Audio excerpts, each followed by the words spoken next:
Well, hello again. So I've been kind of racking my brain, which wouldn't take too long. But what can the modern femon offer the man? Oh, I can hear you thinking out there, and I'm thinking too.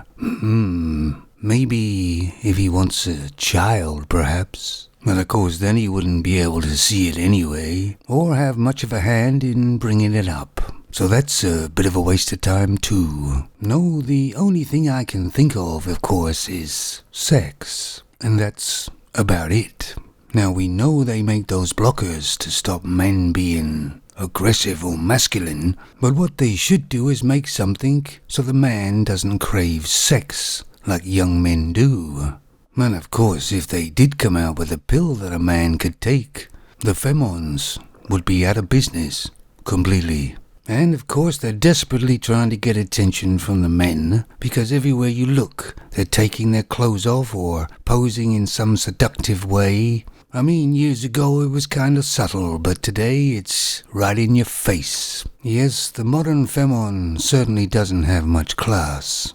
But maybe you guys out there can think of a good reason to be with a femon, a modern femon, that's advantageous for the man, instead of being just dangerous. I mean, they have people that are made for sex, and they've been around thousands of years.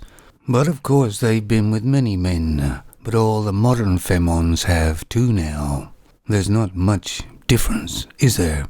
Completely unknowingly, the femons have given the male no reason to go with them or stay with them at all, because there's absolutely no advantage, no positives, just negatives. In other words, they become far more trouble than they're worth. I mean, in my day, the chase could be fun, but nowadays there's no real chase. You just swipe your phone. I mean, is meaningless sex really all that much fun?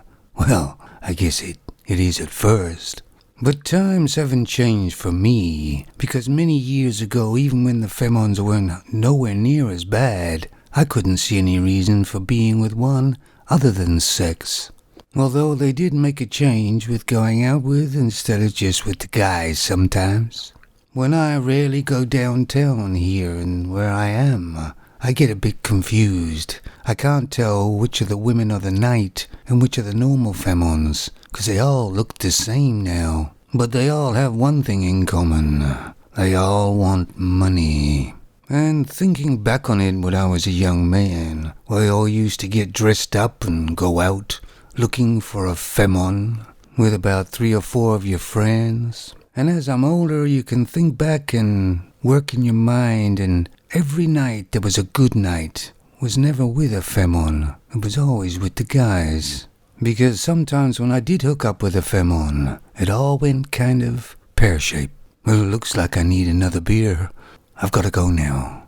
I'm thirsty. See ya.